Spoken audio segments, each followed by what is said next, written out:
উড়িষ্যার সমুদ্র সৈকতের কাছে অবস্থিত শ্রী শ্রী জগন্নাথ মন্দির। এই মন্দিরটা নানা অলৌকিক ঘটনা আর অদ্ভুত নিয়মের জন্য সারা পৃথিবীতে বিখ্যাত। বহু বছর ধরে কত বিদেশি আক্রমণ হয়েছে, তাও এই মন্দির আজও একইভাবে দাঁড়িয়ে আছে। এই পবিত্র মন্দিরে ভগবান জগন্নাথ আর তার ভাই বলরাম আর তার বোন সুভদ্রা একই সাথে পুজো পান। আজ বিজ্ঞান এত উন্নত হলেও এই মন্দিরে এমন 10টি রহস্য আছে যা কোনো উত্তর বিজ্ঞান আজও পর্যন্ত দিতে পারেনি। চলুন জেনে নেওয়া যাক সেই অদ্ভুত রহস্যগুলি কি কি।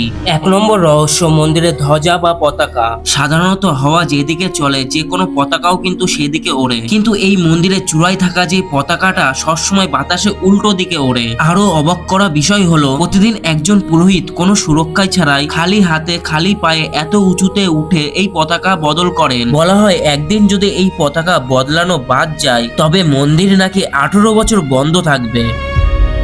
এবার আসা যাক 2 নম্বর রহস্য, ছায়াহীন মন্দির। দিনে যে কোনো সময় হোক না কেন, সকাল দুপুর কিংবা বিকালে, এই মন্দিরে কোনো ছায়া মাটিতে পড়ে না। রোদের আলো যে দিক থেকে আসুক না কেন মন্দিরের ছায়া একদম গায়েব থাকে। বিজ্ঞান এর কোনো সঠিক কারণ আজ পর্যন্ত খুঁজে পায়নি।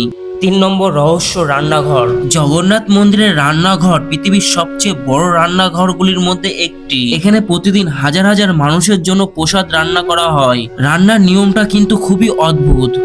7টি মাটির হাঁড়ি একের পর এক বসিয়ে কাঠের আগুনে রান্না করা হয়। সাধারণ নিয়মে নিচের হাঁড়ির খাবার কিন্তু সবার আগে রান্না হওয়ার কথা, কিন্তু অলৌকিকভাবে সবার উপরে হাঁড়ির খাবার আগে রান্না হয়।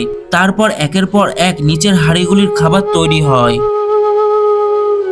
4 নম্বর রহস্যটি আরো বেশ অদ্ভুত ও রোমাঞ্চকর। জগন্নাথ দেবের রথের উপরে রাখা এই বড় বড় মাটির কলসিগুলি কেন ভেঙে ফেলা হয়? যে প্রসাদকে পরম সম্মানের সাথে গ্রহণ করার কথা তা কেন এইভাবে মাটিতে ভাসিয়ে দেওয়া হয়? কারণ এই বিশেষ প্রসাদের নাম হচ্ছে অধরপানা, আর এটি কোনো সাধারণ মানুষের জন্য নয়, বরং ভূত, পেত, পিশাচ আর আত্মাদের উদ্দেশ্যে উৎসর্গ করা হয়। কথিত আছে রথযাত্রার সময় মহাপ্রভু দর্শনের সময় দেবদেবীর পাশাপাশি সেই সময় আত্মারা ভিড় জমায়, যারা যুগের পর যুগ মোক্ষ বা মুক্তির অপেক্ষায় রয়েছে, যারা জগন্নাথ মহাপ্রভুর কাছে এসে উদ্ধারের প্রার্থনা করেন। তাই প্রতি বছর 3টি রথে 9টি কলসি ভাঙা হয়। এরপর 5 নম্বর রহস্য, লক্ষ লক্ষ মানুষ এখানে প্রসাদ খেলে কখনো কম পড়ে না, আবার কখনো এক কণা প্রসাদও নষ্ট হয় না। পুরীর মন্দিরে প্রতিদিন একই পরিমাণে প্রসাদ বা মহাপ্রসাদ রান্না করা হয়। কোনো কোনো উৎসবে হুট করে লক্ষ লক্ষ মানুষের ভিড় হয়, আবার কোনো দিনের লোক অনেক কম থাকে। কিন্তু অবাক করা বিষয় হলো ভক্ত যত বেশি হোক না কেন খাবার কখনো কম পড়ে না। যদি কখনো লোক কম হয় তাহলে কিন্তু এক ফোঁটা খাবার বাঁচে না বা নষ্ট হয় না। মনে করা হয় স্বয়ং মা লক্ষ্মী এই রান্নাঘরেই থাকেন। ভগবানের এই মহাপ্রসাদের রহস্য সত্যি অসাধারণ। পরের রহস্যটা জানার আগে ভিডিওটি লাইক ও সাবস্ক্রাইব করুন। 6 নম্বর রহস্য, এই মন্দিরের ওপর দিয়ে পাখি তো দূরের কথা, কোনো বিমানও উঠতে সাহস পায় না। সাধারণত আমরা যে কোনো উঁচু বাড়ি বা মন্দিরের চূড়ায় পাখিদের বসতে, থাকতে বা আশেপাশে উঠতে দেখি, কিন্তু পুরীর জগন্নাথ মন্দিরে মূল চূড়ার উপর দিয়ে কখনো পাখি উঠতে বা বসতে দেখা যায় না। এমনকি এই মন্দিরে আকাশ দিয়ে কোনো বিমান বা হেলিকপ্টার ওড়ে না। কেন এমন হয় তা আজও এক রহস্য। 7 নম্বর রহস্যটি আরো বেশি চমকদার। 1000 কেজি ওজনে এক বিশাল চক্র, যা সব সময় আপনার দিকে মুখ করে থাকে। পুরীর মন্দিরের চূড়ায় একটি বিশাল ধাতুদের তৈরি চক্র আছে, যাকে নীল চক্র বা সুদর্শন চক্র বলা হয়। অবাক করা বিষয় হলো এই সুদর্শন চক্রটি আপনি যে দিক থেকে তাকান না কেন মনে হবে চক্রটি আপনার দিকেই তাকিয়ে আছে। 8 নম্বর, পুরীর ধামে আসলে প্রকৃতির নিয়মই উল্টে যায়। সাধারণত সমুদ্র উপকূলবর্তী এলাকায় দিনের বেলায় হাওয়া বা বাতাস সমুদ্র থেকে স্থলের দিকে আসে এবং রাতে স্থল থেকে সমুদ্রের দিকে যায়, কিন্তু পুরীর ঘাটে ঠিক উল্টোটা হয়। এখানে দিনের বেলায় বাতাস স্থল থেকে সমুদ্রের দিকে যায় আর রাতের বেলা সমুদ্র থেকে স্থলের দিকে আসে। প্রকৃতির এই বিপরীত নিয়ম এখানে কাজ করে, তার কোনো সঠিক ব্যাখ্যা আজও পাওয়া যায়নি। 9 নম্বর রহস্য জানতে আমাদের সাথে থাকুন।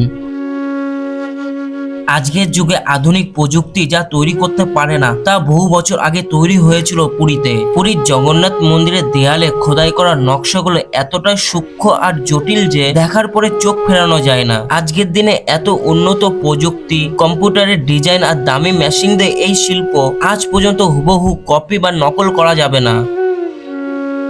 আমাদের সিরিজের শেষ পর্ব রথযাত্রা। রথযাত্রার সময় জগন্নাথ দেবের রথ কেন নিজের থেকে হঠাৎ থেমে যায়? প্রতি বছর রথযাত্রার সময় গুন্ডিচা মন্দির অর্থাৎ মহাপ্রভুর মাসির বাড়ির ঠিক সামনে এসে রথটি নিজের থেকে থেমে যায়। যতই মানুষ দড়ি টানুক না কেন রথ আর এক চুলো নড়বে না। এর ফলে হাজার হাজার সাধারণ ভক্তরা অনেক সময় ধরে ঠাকুর দেখার সুযোগ পায়।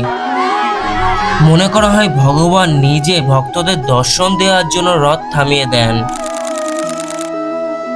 প্রতি বছর রথযাত্রার সময় একদম নতুন কাঠ দিয়ে 3টি আলাদা রথ তৈরি করা হয়। আর সবচেয়ে অবাক করা বিষয় হলো এত বড় আর ভারী রথে একটু পেরেক বা স্কুপ ব্যবহার করা হয় না। জগন্নাথ নামের অর্থ হলো জগতের নাথ। তার চোখে সব মানুষই সমান। মহাপ্রভু আমাদের এটাই শেখায় যে এই দুনিয়ায় টাকা পয়সা বা অহংকার বড় নয়। মানুষের আসল পরিচয় হলো তার মনের সরলতা আর ভালোবাসা। আসুন আমরা মানুষের বিপদের পাশে দাঁড়াই আর সবাইকে ভালোবাসতে শিখি। সবাই ভালো থাকুন, সুস্থ থাকুন। জয় জগন্নাথ।